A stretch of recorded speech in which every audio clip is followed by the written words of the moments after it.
This is a reading from the poem of the Man God by Maria Valtorta, Volume 3, Episode 399, Jesus at Bether, with Peter and Bartholomew, 13th of March, 1946. Jesus is walking through the rose thickets where the gatherers are busy. He has thus the opportunity of speaking to this person and that one, and also to the widow whom Johanna charitably employed as a servant at Passover. After the poor people's banquet, her children are also there, and they now look better, thriving and serene. They are working happily, each according to his own ability, while the younger ones, who cannot yet tell one rose from another, or choose them according to their shades and freshness, are playing with other little children in the quietest places, and their chattering mingles with the chirruping of nestlings, greeting from tree branches the return of their parents with beakfuls of food. Jesus turns his steps towards these little ones, bending over them, caressing them, settling little quarrels, and lifting up those who have fallen and are whimpering, as they have dirtied themselves with earth, or have scratched their hands or faces on the ground. And tears, quarrels, jealousies subside at once under the caresses and the words spoken by the innocent one to innocence, and the cause of the quarrel or of the fall, that is, a golden scarab, a colored or shiny little stone, a flower, becomes an offer made to Jesus, who has hands and belt full of them, and who, without being noticed, puts scarabs and ladybirds on the leaves of plants, releasing them. How many times I have noticed Jesus' perfect tact towards little ones, in order not to mortify and disappoint them. With fascinating art, he knows how to improve them, and he makes himself loved with what is apparently a mere trifle, but is instead the perfection of love, adapted to the smallness of children, and to me. Oh, he has always treated me as a baby, to improve my misery, to make himself loved. Afterwards, when I loved him with my whole self, he treated me with a heavy hand, as an adult, turning a deaf ear to my entreaties. Can you not see that I am a good-for-nothing? He smiled and compelled me to perform the work of adults. Oh, only when poor Mary is thoroughly distressed, he becomes once again the Jesus of children, for my poor soul, which is so incapable, and he is pleased with my scarabs, little stones, flowers, with what I can give him, and he makes me understand that he finds that they are lovely, and that he loves me because I am a non-entity that relies on and is lost in the infinite. My dear Jesus, loved, madly loved, loved with my whole self. Yes, I can declare it. On the eve of my 49th birthday, on the eve of men's judgment on my work as mouthpiece, if I examine myself carefully, if I diligently search my spirit and my whole self to decipher the true words that are in me, I can now say that I love God. I realize that I love my God with my whole self. It took me 48 years to get to this total love, so total as to not have one thought of personal fear in the provision of a condemnation, as I only worried about the repercussions such conviction might have in the souls that were led to God by me, and are convinced that they were redeemed by Jesus living in me, and would break off from the church, the link joining mankind to God. Some people may say, are you not ashamed of having taken such a long time? No, not in the least.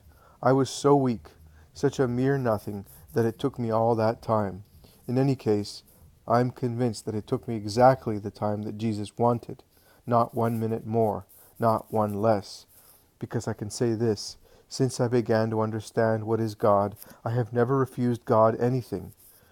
Since the time when I, a 4-year-old girl, felt him to be so omnipresent that I believed him to be even in the wood on the back of the chair on which I sat, and I apologized to him for turning my back on him and leaning on him, since the time when, still a 4-year-old girl, even in my sleep, I pondered how our sins had wounded and killed him. And I would stand up on my bed in my long nightgown, and without looking at any holy picture, but addressing my beloved Jesus on our behalf, I would implore him, not I, not I, let me die, but don't tell me that I wounded you. And my heart rose. You are aware, O my love, of my fervent emotions. You are acquainted with every one of them. You know that a simple hint of a proposal of yours was accepted at once by your Mary. even if you proposed that I should give you the love of a sweetheart. Nay, just then, at Christmas in 1921, my love for you was confirmed, or the love of relatives, or my life, health, wealth, and that I should become more and more a non-entity in social life, a piece of wreckage looked upon with pity or derision by the world, one that cannot take a glass of water by herself if she is thirsty, and there is no one who hands it to her, one nailed like you, yes, like you, and as I have so eagerly wished to be, and as I would like to become immediately once again, if you should cure me. Everything. The non-entity has given everything, her whole being, as a creature. Well, even now, yes, even now, and I may be judged badly and interdicted, and I may be struck. What shall I say to you? Remain with me, you and your grace. All the rest is nothing. I only beg you not to deprive me of your love, and not to allow those whom I brought to you to fall back into darkness. But where have I gone, O my son, while you were walking around the rose thickets, where my heart that has made an effort of love for you leads me, and it throbs and inflames the blood in my veins, and people will say, she has a temperature and is suffering from palpitations. No, the fact is that this morning you were rushing into me with the strength of a divine hurricane of love, and I vanish in you as you pervade me, and I no longer think straight as a human creature, but I experience what it must be to live a seraphim, and I am inflamed and delirious, and I love you, I love you, I love you. Have pity in your love. Have pity if you want me to live on and serve you, O most divine eternal love, O most sweet love, O love of heaven and of creation.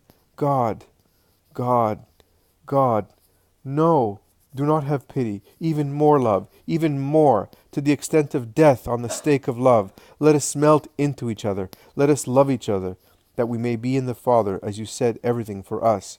Let those who love me be where we are. One thing only. One thing only. That is one of the words of the gospel that have always made me sink into an abyss of loving adoration. What you asked for us, O my divine Master and Redeemer, what you asked, O my divine Master, mad in love, that we may be only one with you, with the Father, with the Holy Spirit, because who is in one is in the three, O inseparable and yet free Trinity of the God, one and trine.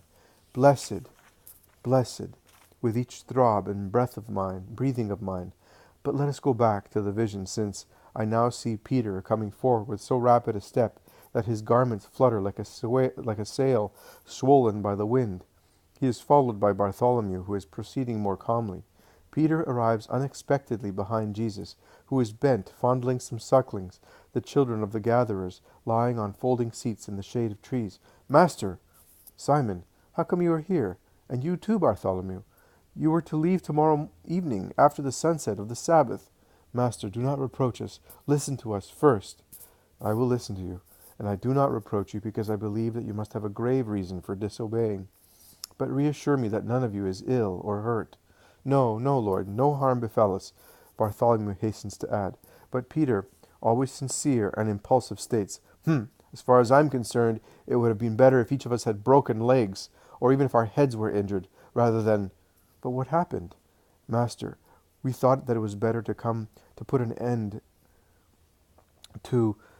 Bartholomew is saying when Peter interrupts him. Hurry up and telling him, and he concludes, Judas has become a demon since you left. We could no longer speak or reason. He has quarreled with everybody, and he has scandalized all the servants of Eliza, and other people as well. Perhaps he has become jealous because you took Simon with you, says Bartholomew apologetically, when he sees that Jesus' countenance has become very severe. Nonsense! What jealousy? Stop excusing him, or I will start quarreling with you to give vent to my feelings, since I did not brawl with him. Because, Master, I succeeded in being quiet. Just imagine, quiet, to obey you and for your sake. What an effort! Well, when Judas went away slamming the door, we consulted with one another, and we thought it was better to leave in order to put an end to the scandal in Bether and to avoid boxing his ears. And Bartholomew and I left at once. I asked the others to let me go at once before he came back, because I felt that I could not control myself any longer.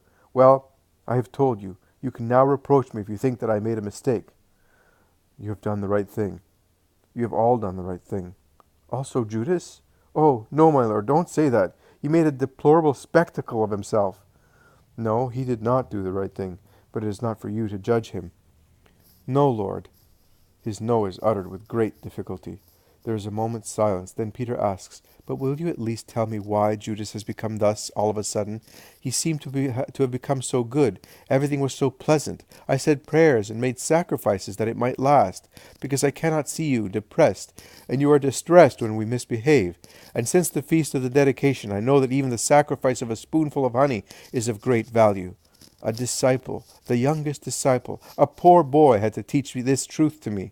Your stupid apostle, but I did not neglect it, because I saw its fruit, because I also, although a blockhead, have understood something through the light of wisdom that bent benignly over me, touching me, a coarse fisherman, a sinner. I have understood that we must love you not only with words, but by saving souls with our sacrifice, in order to give you joy, and not see you as you are now, as you were at Shebat. You are so pale and sad, my Master and Lord, whom we are not worthy to have, whom we do not understand, as we are worms near you, the Son of God, we are mud near you, the star, we are darkness, you are light. But it was no avail. It is true, my poor offerings, so poor, so badly made, what purpose could they serve?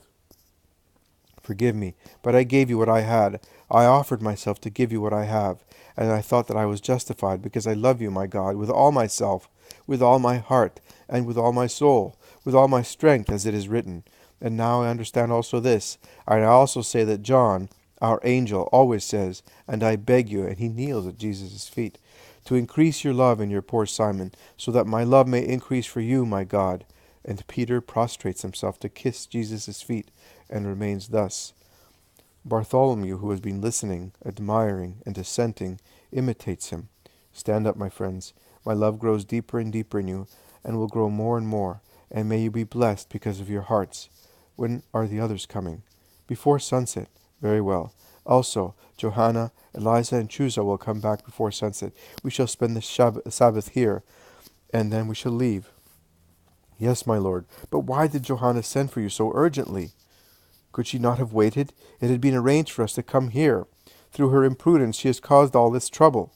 Do not reproach her, Simon of Jonah. She acted out of prudence and love. She sent for me because there were souls to be confirmed in their good will. Ah, in that case I will say no more. But my lord, why has Judas changed so much? Forget about it. Enjoy this Eden so full of flowers and peace. Enjoy your Lord.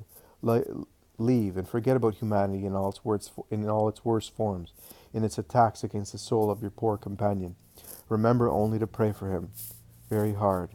Come, let us go to those little ones who are looking at us full of amazement. I was speaking to them of God a little while ago, from soul to soul, with love, and I was talking to the bigger ones through the beautiful things of God. And he embraces the waists of his two apostles and turns his steps towards a group of children, waiting for him.